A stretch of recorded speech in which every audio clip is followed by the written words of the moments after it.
Hey guys, it's Lee with Untapped Potential. Today, part 3 of Liliana's campaign.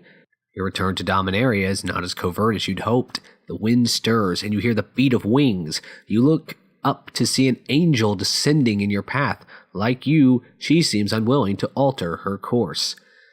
The Archangel of Tithes has come to call, and it's time we pay up. Alright, so we get to play first here. We find a one-land hand that's got a bunch of cheap creatures, but we cannot count on drawing that land. This one's much better, as we have the 2 we need to get our 2-drop out, and we have bone splinters if we need to stay alive. The angel doesn't do anything early, and we find a 3rd land, making us feel a lot more comfortable.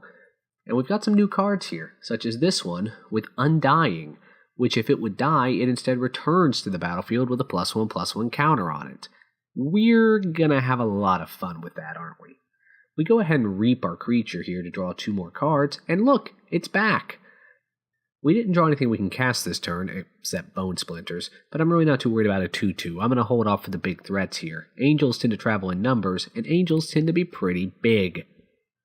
So we take a quick 2 damage, and hey look, it's a big angel! It's a 3/3 flying for 3, which causes them to have to bounce one of their lands back to their hand, because they have to return a permanent. That's the only way you get a 3/3 flyer for 3 in white. We play Vengeful Dead here, so that now whenever we lose one of our zombies, we're still getting some value by doing a damage to our opponent. And since our entire deck seems to be zombies, it's nothing to get too worked up about. We go ahead and block here, trying to destroy his creature, but they use a combat trick to kill ours. They still lose a life though. And now they cast Pacifism on our creature, meaning it cannot attack or block. Its ability is still in play though, so basically it's just a glorified enchantment that's going to damage our opponent some. We sacrifice Black Cat here to kill their flyer and force them to discard a card, a Plains. That's all we've got for this turn though, so we're just going to have to take the 2/2 on the ground since our pacified creature can't block. Still, we're at 14, we're not doing too badly, and the angel had no play. We decide to play the 2 shambling ghouls. Yeah, it's going to be another turn of getting hurt, but it means we'll have a lot of damage on the ground and more damage when they die. We drop to 11 here as the opponent hits us again, but still has no play. And here, we draw an Nantuko Husk. This card is sick, by the way. You're going to see what I mean. We attack with our creatures here to go ahead and do some damage to our opponent, and then we play Carrion Crow, who enters tapped, because apparently I'm a glutton for taking damage. I guess it's more of a no guts, no glory sort of victory. We drop to 9, and here the opponent plays Shepherd of the Lost, a flying first strike Vigilance Angel. This is going to be a problem. So we have Cruel Revival to destroy it, but we're 1 land short, and we currently don't have a way to dig for one. So we play an Nantuko Husk here, who I'm sure most of you have probably seen at this point as he is in the Origin set. He's so good! Here an Archangel comes out, which is a 5/5 flying Vigilance. Joyful.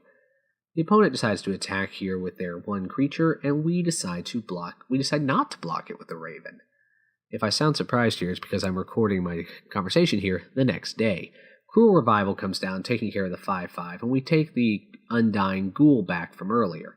We can't cast him this turn, though, so we decide to attack with an Nantuko Husk. If our opponent decides they want to block us, which they do with a double block, we can just sacrifice enough creatures in order to destroy it anyway. Value. We sacrifice the Ghouls,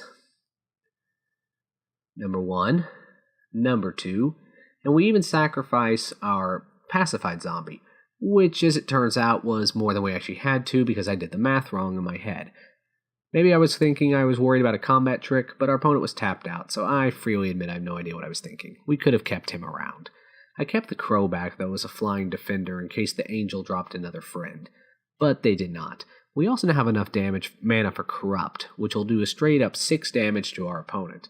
I'd rather use that to finish a game, though, so in the meantime, I'm just going to continue to vomit monsters out. I use our Undying dude, feed it to the Nantuko Husk, bring it back, feed it again, and then attack, and then play Gravedigger.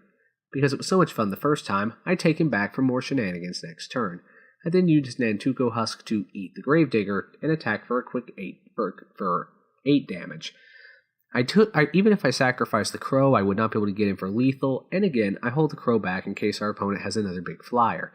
They don't, they just have a ton of Plains, and we draw a 2nd copy of Corrupt, and without much flourish, we kill the Archangel. We have corrupted her, We will not be intimidated. They don't use that keyword anymore. Angels are nothing more than an annoyance to you. It does not escape you, however, that their attention is a testament to the power you have accumulated, but there's no more time for distractions. Now it's time for the Raven Man.